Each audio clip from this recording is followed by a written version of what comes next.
Hey everyone, I'm Tim, the Suburban Dad. Today I've got a really special bottle that I'm excited to share with you. Now, as if the regular annual Booker's releases were not exciting enough, Jim Beam Distillery decided to release Booker's The Reserves back in 2024. That one was older, it was more expensive, it was pretty darn good. This year's release, the second round, 2025, they decided to take it even further. This is the very first time ever that we've had a finished Booker's. Thankfully, I was able to get my hands on a bottle, so I can share it with you now. Let's get to it. First, a shout out to David. He's been a longtime supporter of the channel, and I've had the privilege of meeting him in person several times. He is the reason why I was able to get my hands on this bottle. He was very generous enough to pick it up for me and hand deliver it, so huge shout out to you, my friend. Thank you so much, I appreciate you. Now, on to the bourbon.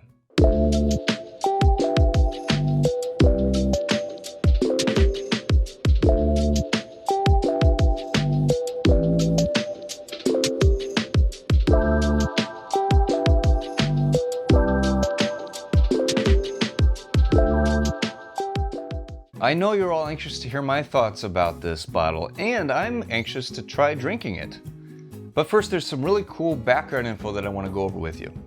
First of all, this is 123.3 proof. It's 8 years, 10 months, and 11 years old, so it's older than the standard releases of Booker's.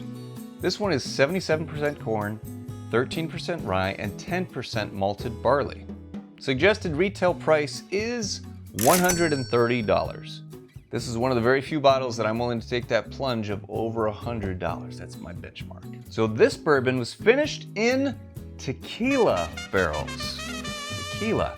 Now, not just any old tequila, the barrels in this story are very special.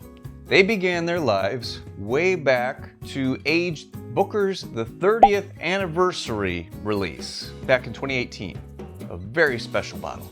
Nothing that I've ever gotten to see or try, but I've heard legend. After the barrels were done aging Booker's 30th anniversary, they were shipped down to Jalisco, Mexico to then age El Tesoro Tequila's 85th anniversary expression.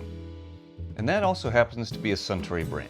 So after they were done aging the tequila in those barrels, they then sent the barrels back to Kentucky to finish this bourbon in for 11 weeks. Quite the journey, quite the story. I've never had tequila finished anything, so this should be pretty interesting. And of course, the brown wax is a throwback to the very early days of Booker's, so it pays homage to those first releases. Okay, it's time to open it.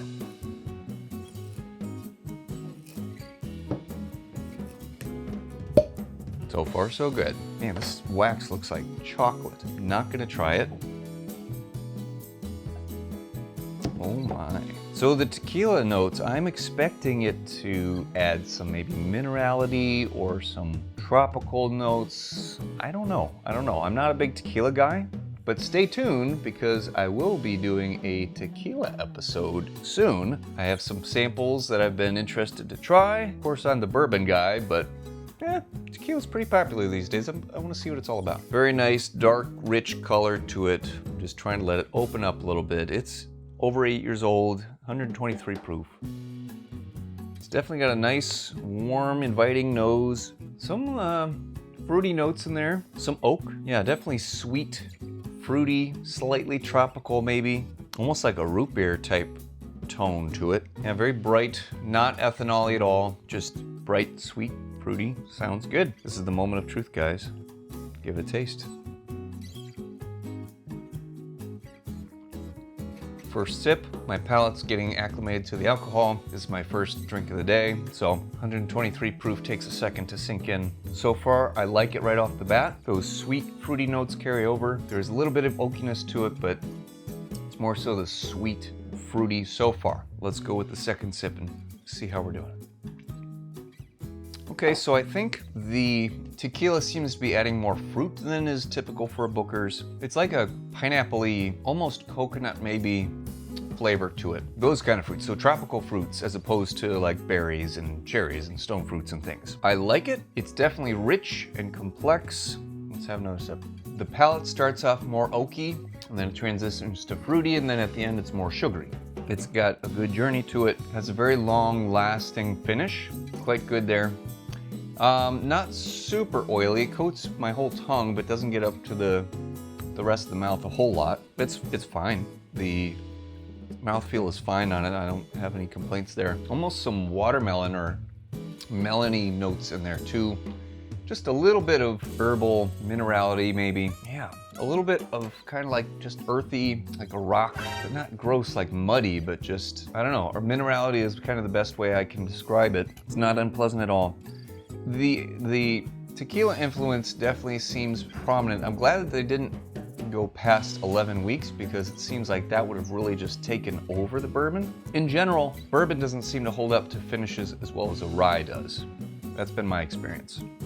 Depends, not every time, but I'm glad that they just took it easy with the finish. It still makes it very nice, very enjoyable. It's different than the traditional Bookers. So yeah, it's a different experience. If you're a Bookers lover, you definitely need to track this down. It's really good and it's different. I don't want to hear all the comments about, oh, they shouldn't be doing that. I know. I was not happy at first when I heard that they were doing finished Bookers this year for the reserves. But I mean, what else are they going to do other than a super extra aged Bookers, which would be amazing. I would love that. The best, that would be the best. I mean, that's the trend now, is to finish whiskey.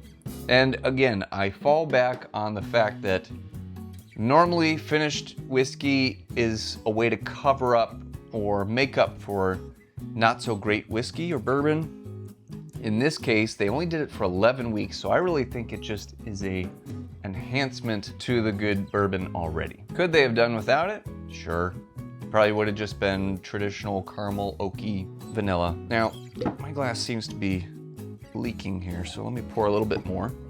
Now, while that's opening up, I still have 2024 reserves. So we'll do a little side-by-side here today. Now, of course, this one is not finished, but it is extra old, 8 years, 2 months, 12 days. It's 125.9 proof, Tale of Two Bookers. Now, last year's batch.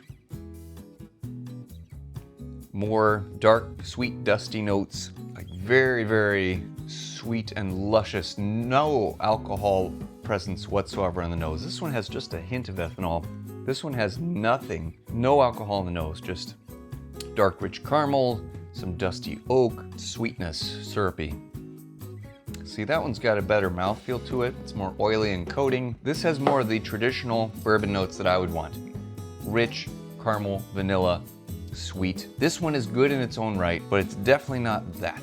I think the 2024 was better. 2025 is still very good. Is it worth the money?